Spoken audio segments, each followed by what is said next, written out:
beradigan bo'lsak, tadqiqot va tajribalarni tashkil etishda biz quyidagi dunyoviy hujjatlarga rioya qilishimiz kerak bo'ladi. O'zbekiston Respublikasi Prezidentining 2022-26 yilga mo'ljallangan yangi O'zbekistonning taraqqiyot strategiyasi to'g'risidagi farmoni, O'zbekiston Respublikasi Prezidentining 2018-21 sentyabrdagi 2019-2021 yillarda O'zbekiston Respublikasi innovatsion rivojlantirish strategiyasini tasdiqlash to'g'risidagi farmoniga hamda 2019 8-oktyabrdagi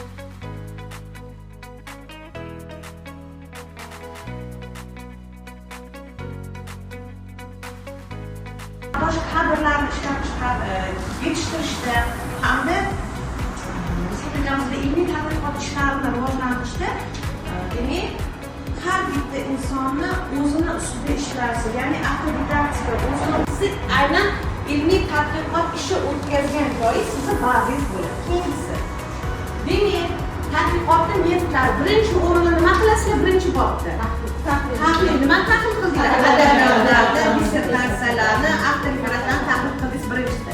Keyin nima qildingiz? Jarayonni borib kuzatdingiz. Nechinchi bob? Ikkinchi bobga bordingiz, jarayonni kuzatdingiz, tahlil qildingiz. Keyingisi kommunikativ malakani rivojlantirish ish tajribani o'rgandinglar, o'qituvchilar bilan gaplashdinglar, tarbiyachilar bilan, sudda pedagog bilan gaplashdinglar. Keyingisi pedagog hujjatlarni o'rgandinglar, bolalarni sirtqi hujjatlarini o'rgandinglar, diagnozlarni o'rgandinglar, savol-javob, suhbat, so'rovnoma kuzatish metotlaridan foydalanasiz. Hamma metod bir xil bo'ladi. PhD'da ham, BC'da ham, BM'da ham, MD'da ham. Faqatgina ko'lamidan farq qiladi, salohiyati bo'yicha farq qiladi. Keyingisi metodologiya asosi bu bilasizlar. Birinchi prezidentimiz Karimov asarlari, hozirgi prezidentimiz Alisher Romonovich asarlari va mavzuga doir adabiyot. Keyingisi demak ilmiy faraz.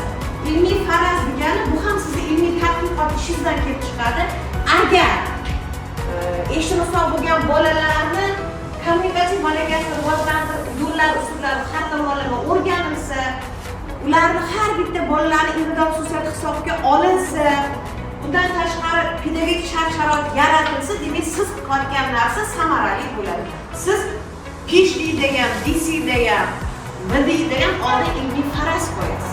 O'sha ilmiy farazni gipoteza deyiladi. Gipotezani sizni qilgan ishingizni nima qilish kerak? Tasdiqlab, dokazat qilish kerak. Keyingisi, demak ilmiy yangiligi fanga qo'shgan hissasi sizni ilmiy tadqiqot ishingiz. Amaliy ahamiyati amaliyotga qo'shgan hissasi. Sizlarning hamma ishinglarni ilmiy hissasi o'sha o'zingizlarni ishingizga ilmiy hissa qo'shgan hisoblanadi. Amaliy hissasi sizlarning qilgan dissertatsiyalardan bizlar har xil fanlardan foydalanishimiz mumkin. Keyingisi va nazariy ahamiyati demak mana bu yerda o'sha fanlarni, sizni mavzungizga doir bo'lgan fanlarni boyitishga xizmat qiladi. Keyingisi tadqiqotning bosqichlari. Birinchi bosqichda adabiyotni o'rgandingiz, ikkinchi bosqichda tadqiqotni borib kuzatdingiz, uchinchi bosqichda nima qildingiz? Tavsiya ishlari qildingiz. Bu sizni 3 ta bobingiz. Birinchi bob, ikkinchi bob, uchinchi bob 3 ta bosqichga to'g'ri keladi. Keyingisi demak o'z o'rningni top. Texnologiyasi hozir hammaga demak 5 daqiqa vaqt beramiz. 5 daqiqa vaqt ichida o'zingiz ilmiy tadqiqot ishingiz bo'yicha ilmiy apparatingizni gapirib berasiz. Yetarli. Hammanglar sizlarning magistr ikkinchi kurs tili magistrskiy ishinglar tayyor, yaqinda himoya bo'ladi. Hammanglarni apparatinglar, ilmiy apparatinglar tayyor. Biz sizlar bilan boshqa darsda ham gaplashganmiz. Demak, hozir o'z o'rnida texnologiyasidan foydalangan holatda hamma o'zini mavzu doirasida ilmiy apparatda haqida tushuncha beradi.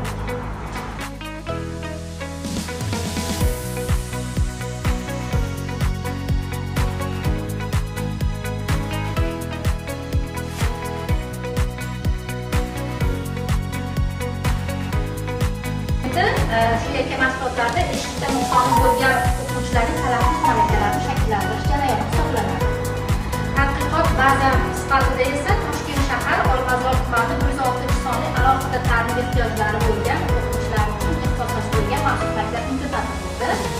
Tadqiqotimni shu predmeti obyekt va maqsad misollardan kelib chiqqan holda quyidagicha ilmiy farazni o'z oldimga qo'ydim. Agar yakka mashg'ulotlarda eshitishda nuqsoni bo'lgan o'quvchilarni talaffuzini shakllantirish yo'llari va usullari har tomonlama o'rgansa, ularni talaffuz malakalarini shakllantirish uchun qulay pedagogik sharoit yaratilsa hamda o'quvchilarni mana eshitishda nuqsoni bo'lgan o'quvchilarni talaffuz malakalarini shakllantirishni